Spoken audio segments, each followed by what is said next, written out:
Alright, now let's move on to the next part, how to add a base map. Well, ArcMap has quite a number of base maps included in the program. Now to access that, you can simply go to File and Add Data, and you can go to Add Base Map over here. And from here you can actually select different types of base map. Now we have the imagery with labels, streets, topographic map, National Geographic map, the terrain with labels, the OpenStreetMap. So depending on your choice, just make sure that you have a functioning internet connection and you'll be able to quite simply add the base map to your working interface. Now for this example, I'm going to add this OpenStreetMap. So let's see how it would look when I add this one. Now finally you get to see that we are working in some area which corresponds to this city of Cardiff of UK. And now you can see that how I have demarcated my area of interest.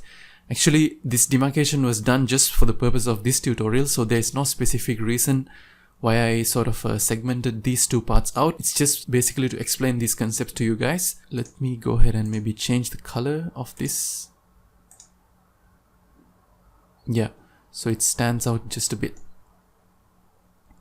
And if I zoom this one out, you can see that it's located in this part of UK.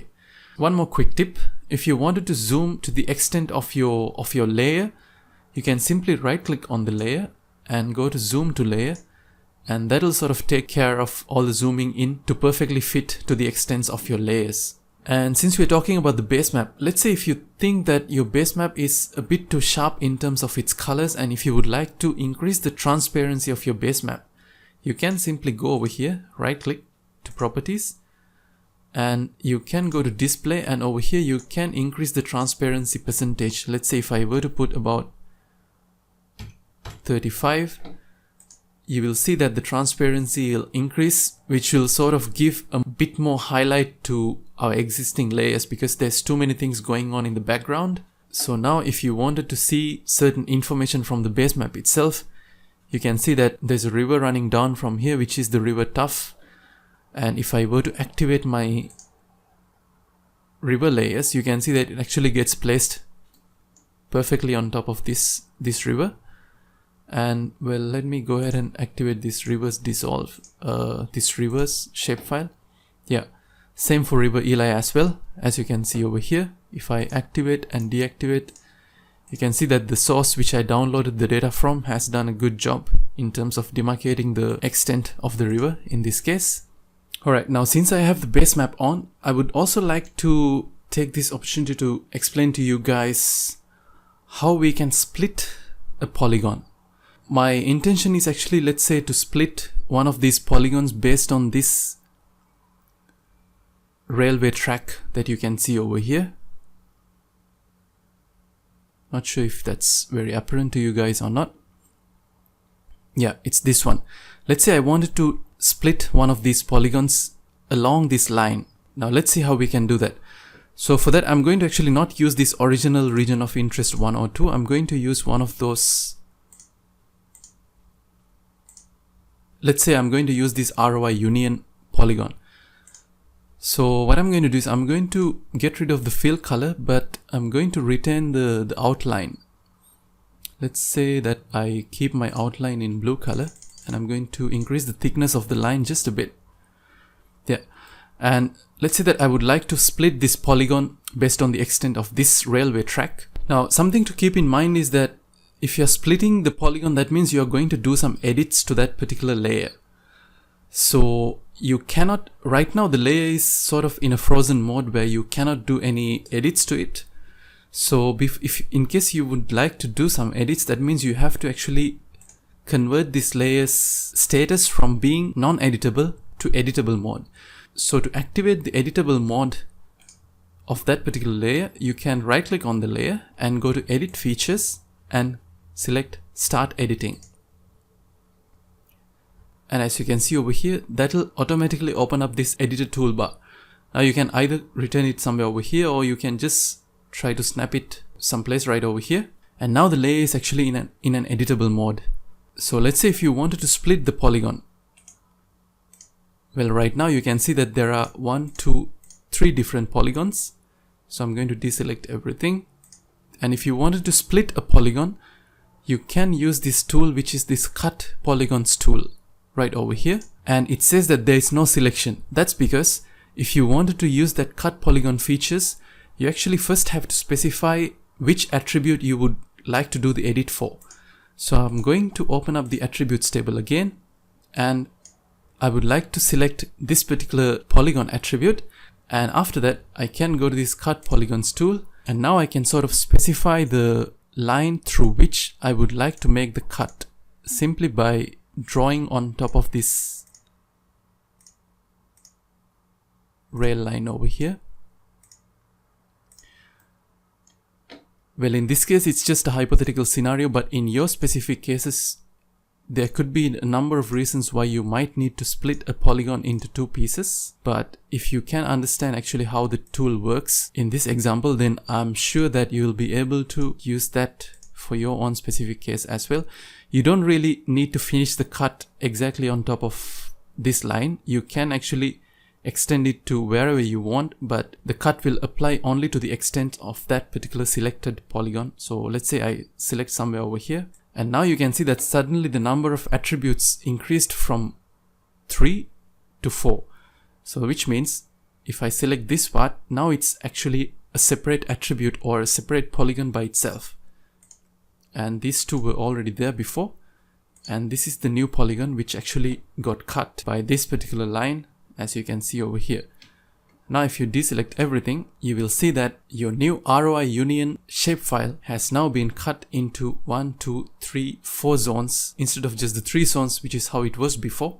And let's say if you wanted to further cut this polygon into 2 parts, all I have to do is just select the corresponding polygon. That's not that one, it's actually the first one, just like this. And again, I can go to this cut polygons tool and demarcate however I want to actually make the cut, just like this. Yeah, now you can see that the number of attributes increased from 4 to 5, which corresponds to these 2 cuts that we did over here. Alright, so I guess you guys understood how to actually cut a polygon. Well, once you're done with your edits, just keep in mind that still this is in the editable mode. You don't want to leave a layer in editable mode because there's a good chance that by mistake you might do some edits. For example, if I were to select this particular piece of polygon, and if I happen to drag my mouse over it, you can see that it actually moves to somewhere else. And these kind of things can happen when your layer is in editable mode. So what I'm going to do is I'm going to go and undo that move first, and after that I'm going to go to this editor toolbar over here, and I'm going to say stop editing, and it'll actually prompt saying that, asking whether I want to save my edits, and I will say yes. And now the layer has been moved from being editable to non-editable. Now even if I select anything on top of this, you can see that it actually doesn't get dragged into different places just like how it was before, because now it's converted into a non-editable layer. Alright. Now my next objective is actually to teach you guys how to calculate basic geometrical properties for given shapefiles. Now by geometrical properties, what I mean is things like calculating areas and things like lengths. Of course, areas for polygons and lengths for polylines. And we will see how we can do those calculations. For example, let's say I did this cut. I would like to know how much is the area of this particular piece of polygon. And you can calculate those kind of information very easily using this ArcMap software. So we'll see how we can do that. Alright, one thing to keep in mind when calculating areas is that all of these geospatial information are represented in a specific spatial reference system or coordinate system. Now if you would like to check the coordinate system of your entire data frame, you can go to these layers and select properties, and over here you can see what is your coordinate system. Now in this case, the coordinate system is actually a geographic coordinate system. And under world, it's the WGS 1984 Geographic Coordinate Reference System. Now, if you wanted to calculate an area, it's always wise to actually convert the existing coordinate system into a projected coordinate system, because then you can work with units such as meters or kilometers, depending on your preference. Now, for example, if I wanted to calculate the area, the standard method of calculating the area would be simply by adding a separate column into the attributes table of that particular layer. For example, let's say if I wanted to calculate the area of this region of interest 1, you can see that when I go to attributes table, we don't have anything much over here. So first what I would do is I would make some space to calculate the area by adding a new field, and I'm going to name that field as area. And over here the data type, if you leave it to be short or long integers, there won't be any decimal points, but if you would like to make the calculation a bit more precise, you can actually go with either float or double. And after that you can, let's say, click OK, and you can automatically calculate the area simply by selecting this particular column and by going to this calculate geometry option, and you can click yes. And you can see that over here this area and perimeter options are actually disabled by default, and you can see the coordinate system is actually WGS 1984. So before calculating the area, I will have to actually change the projection of my layer from being a geographic coordinate system into a projected coordinate system. Well, now you might be thinking how to actually identify the corresponding projected coordinate system which would be relevant for this particular area of the world. Now we are talking about this Cardiff city of UK. So what I would recommend is to actually find the corresponding UTM zone which can be used for your area of interest. And a quick trick that I do actually to find the corresponding UTM zone is, well, there are so many other references. If you just Google it, you will be able to very easily find the corresponding UTM zone as well. But if you are using a tool like Google Earth, you can very clearly get an idea of your UTM zone simply by using Google Earth as well. So I'm just going to show you guys that how I would normally do that. So you can just go ahead and open up Google Earth, and I will zoom into my area of interest, which is actually in Cardiff over here. And on the lower right corner, by default, you will see that when I move my mouse cursor around, the coordinates actually change. Now these coordinates are in lat long. So what I'm going to do is I'm going to go to tools and go to options. And from here, I'm going to select Universal Transverse Mercator, the UTM, and click apply and OK. And now when I move my mouse point over here, it'll actually show me that my UTM zone is 30. And of course we are in north, so my corresponding UTM zone will be 30 north. So what I would do is I will go to this search tool and I type Reproject, and what I need is actually this first tool. Of course in the toolbox, this is where it's located at.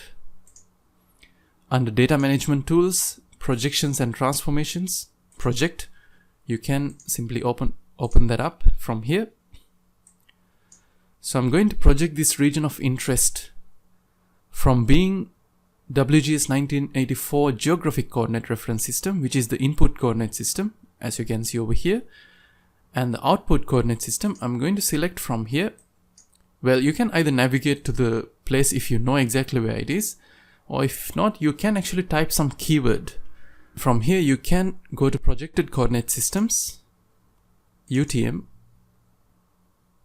WGS 1984, and we are talking about the northern hemisphere, and my UTM zone is UTM zone 30, and click OK.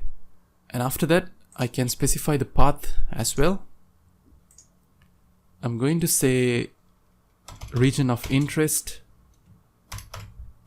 UTM 30 north. Well, this one is ROI 1, and then we can click OK. And you can see that now the reprojection is done already, and for some reason it didn't actually get added into my working space over here, but right from here you can see that we have that shapefile over here. So what I'm going to do is I'm going to just drag it and drop it on top of this. And the way to check whether it got transformed in terms of its projection is simply by going to properties, and over here in the source you can see that now the coordinate system is actually a projected coordinate system, which is the UTM zone 30, and before it was WGS 1984 geographic coordinate reference system. So now you know that this actually got reprojected according to our specified projected coordinate system. And now if I wanted to calculate the area, all I have to do is go to attributes table, and over here we still have that empty column that we created.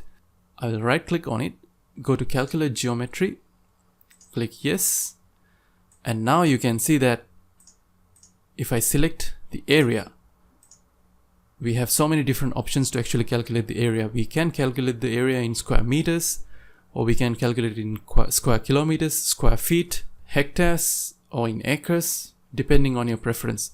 I would prefer to have this one in square kilometers. So what I can now do is just click OK, and it'll automatically calculate the area for me. It's about 42.22 square kilometers.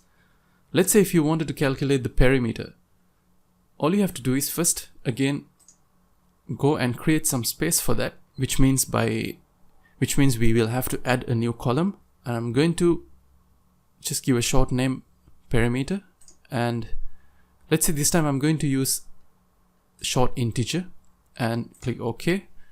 And now I will go over here, right click and go to calculate geometry, and from here I will have to select the property which is the perimeter, and I would like to calculate the perimeter in, let's say, meters. So if I click OK, you can see that now it calculates the perimeter for me. It's 31,411 meters, which is about 31.4 kilometers. So that's how you can actually use this calculate geometry option in order to calculate the geometrical properties of each of the items. Now similarly, if you wanted to calculate, let's say, the lengths of one of these rivers, let me deactivate this. Let's say if I wanted to calculate the length of this piece of line, well, there was another way of doing it. As I explained to you guys, you can use this measure tool, but as you can imagine, it's actually going to be very tedious, especially when you're working with meandering rivers like this, because you will have to measure very accurately. For example, let me just go ahead and try to do that. In meters, you can see that it's actually a very tedious task to draw on top of this perfectly, just to make sure that I get all the curves. But I'm going to continue to do it just so that when I calculate it using the calculate geometry option, we can sort of have a comparison whether we calculated it correctly or not. So from here you can see that the length of this line is going to add up to something like 13,293 meters, which is about 13.2 kilometers. So I'm going to remove this one, and now you guys just keep in mind that the length of this river according to our measuring tool was about 13.2 kilometers. So we'll check first the coordinate reference system, which is in WGS 1984. So of course we need to project that. So I'm going to take this reverse dissolve, and my output coordinate system is going to be projected UTM WGS 1984 Northern Hemisphere, and going to be 30. I'm going to change the path to be reverse UTM zone 30 north. Alright, and click OK. Yeah, even though it didn't get added to the working space automatically, you can see from here that we have a new shapefile called reverse UTM 30 north, and we have that right over here. If I deselect this and maybe increase the width of the line, and now if I check the attributes table, you see that we don't have anything much over here except for the shape type and the name and the field ID. So I'm going to create a new field called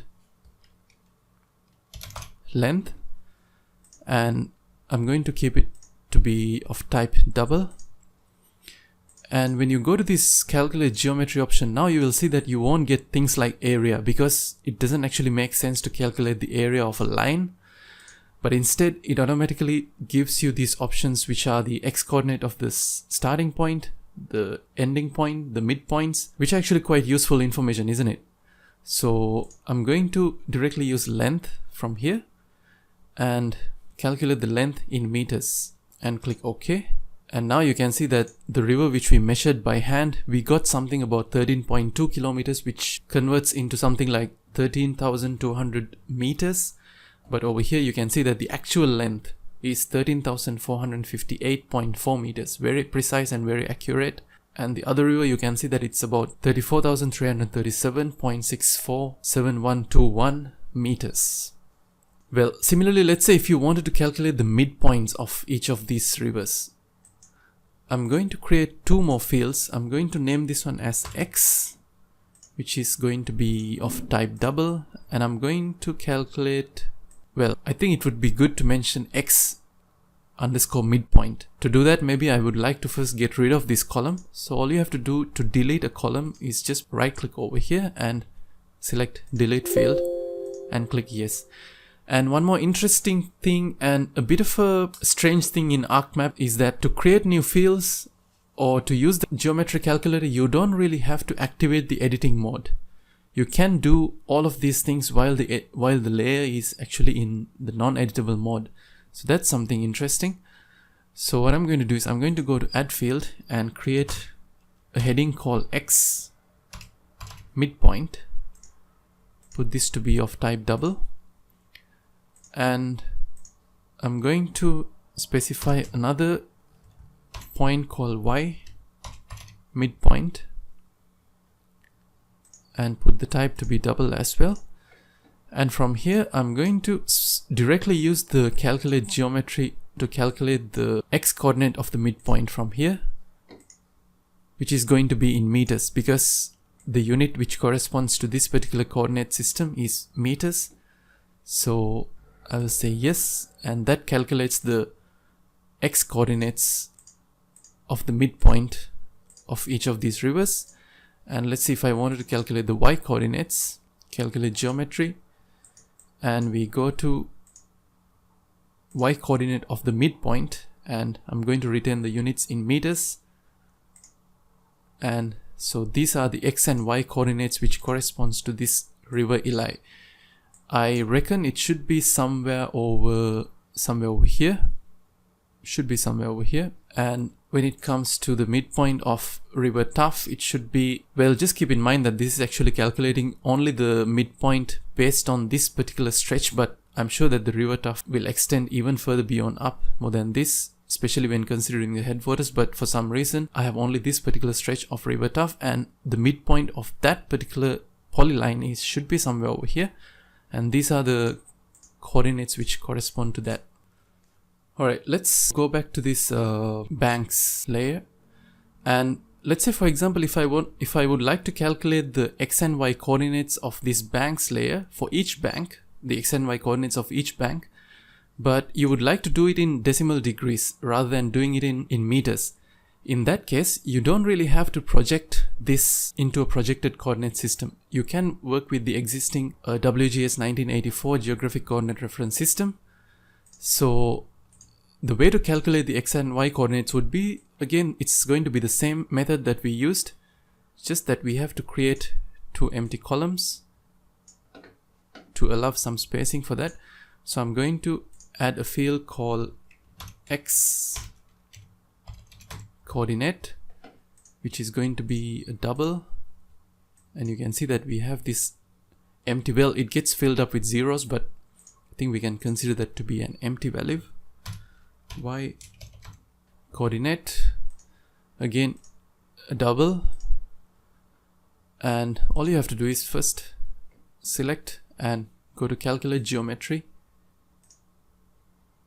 And now over here you can see that just because my coordinate system is in WGS 1994 geographic coordinate system, my flexibility in terms of the units is actually just limited to decimal degrees. And that's how it is. And I'm going to select the X coordinate. And now you can see that we get the X coordinate of each of these banks. And similarly, I'm going to calculate the geometry, and in this case it's going to be the Y coordinate. Yeah, now you can see that, for example, if I select the first row and if I kind of double click that, it'll zoom in to that particular point, and this is that bank. The XY coordinates in terms of decimal degrees is actually this particular value, as you can see right over here. Quite interesting, isn't it? Well, before we move on to the next part, I would also like to talk about the coordinate reference system of the existing data frame. Now actually there are two things: the coordinate reference system of each individual layer and the coordinate reference system of this particular data frame, which is basically your working space. I would like to put it like that.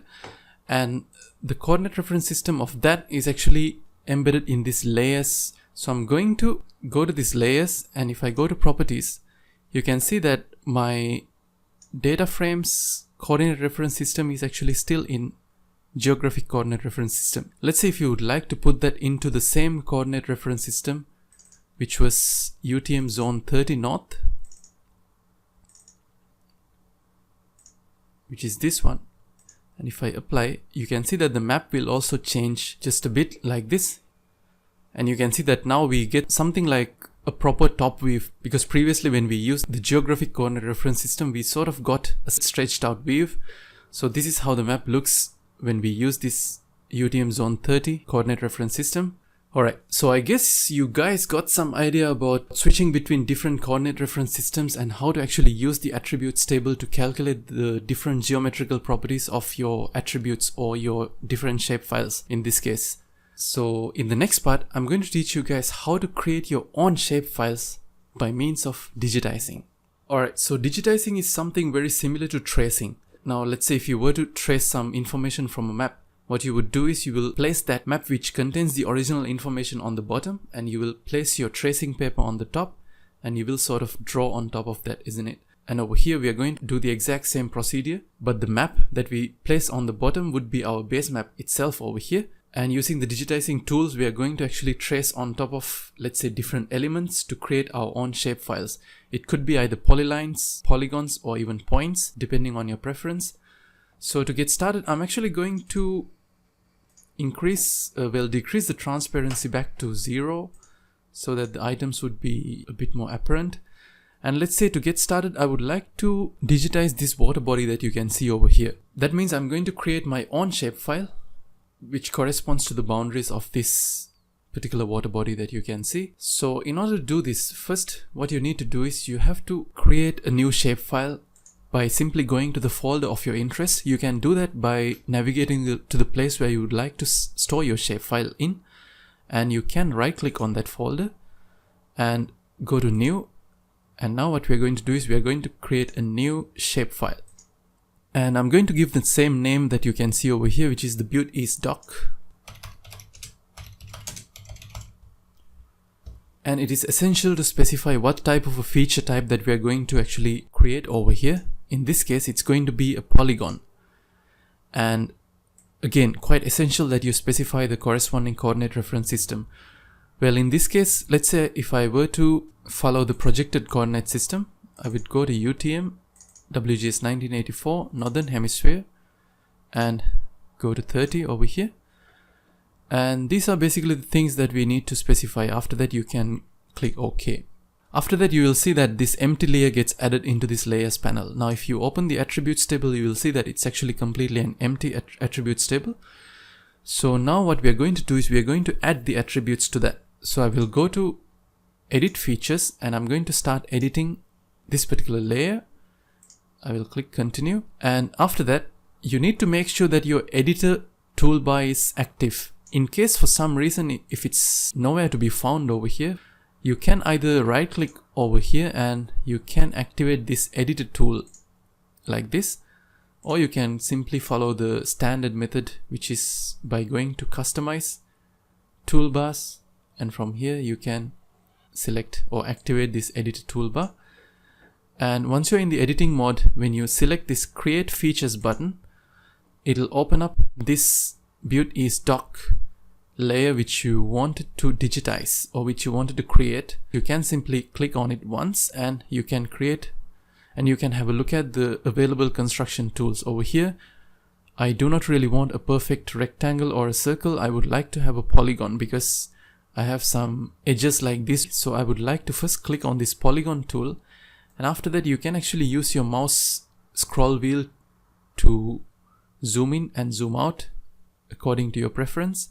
And after that, you can start digitizing. Basically, digitizing means we are adding these vertices in a way that we create a complete polygon. Well, you can zoom in according to your preference like this.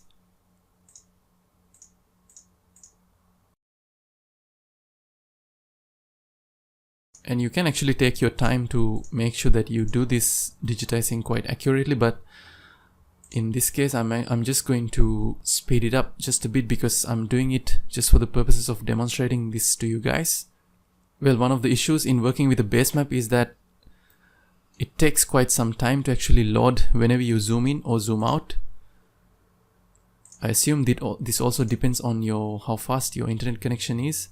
So after you finish everything, you can actually double click to complete your polygon, just like this. And now you can see that we have created one polygon. And if you go to this build-is-doc and open the attributes table, you will see that we have one attribute, which is this particular polygon that we see right over here. Now to conclude digitizing, all you have to do is go to editor and save edits, which means actually you're going to save your edits and you can basically stop editing.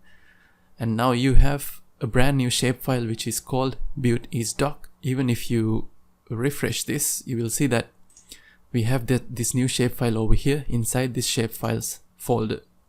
But if you go to the attributes table, you will see that we don't really have the name build-is-doc appearing in this attributes table. This is something you can add manually. Maybe you can create a new field called name, and this time you have to make sure that you are going to go with text. And now you can see that if you try to type the name build-is-doc, you can see that nothing happens because we save the edits of this layer. Even though we are able to add empty columns into this attributes table, we are not actually able to edit them just yet because we are not in the editing mode. So we have to go and turn this layer into editable mode. And after that, you will see when you double click over here, you will get the cursor. After you enter the thing, you can simply go and stop editing. And at the same time, it will ask you to save it. And now let's say if you deactivate your Basemap and if you wanted to add this label, I will select the name, as you can remember, because my name of the build-is-doc is actually under this name column heading. And now you can see that it appears as a separate shapefile along with its label, just like this. I'm going to reactivate this Basemap. Quite useful, isn't it? Now you don't actually have to restrict yourself just to one polygon. Let's say if you would like to create multiple polygons of different building footprints.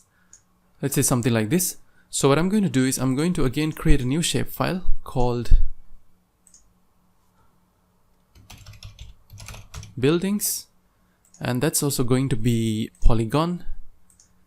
The coordinate system is going to be the same. UTM zone 30. Click OK. And we again follow the standard procedure of changing a layer from being non-editable to editable by start editing over here, and then we go to create features and we click on this buildings over here, and we are going to click on polygon. So what I'm going to do is I'm going to maybe zoom in just a little bit. Well, after selecting polygons from these construction tools, you can actually start digitizing just like how you did it before.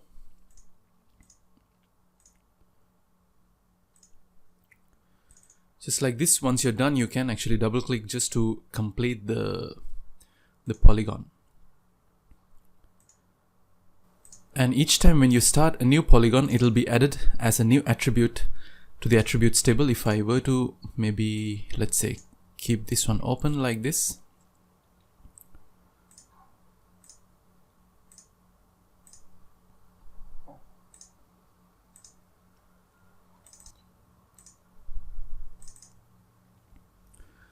Well, for some reason, let's say if you would like to maybe get rid of the fill color while digitizing, and if you would like to maybe have a different color for the outline, you can do that too, just like this. And once you're done, you can go to editor tool and select stop editing, and you get the option to actually save your edits. Now if you do have specific names for the buildings, you can add that over here as well. For example, let's say I will create a new column called name and put the type to be text.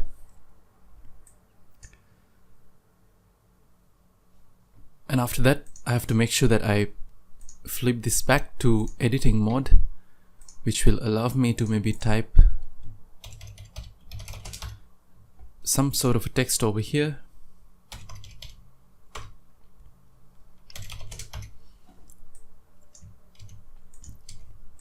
You can even copy and paste the same thing over here.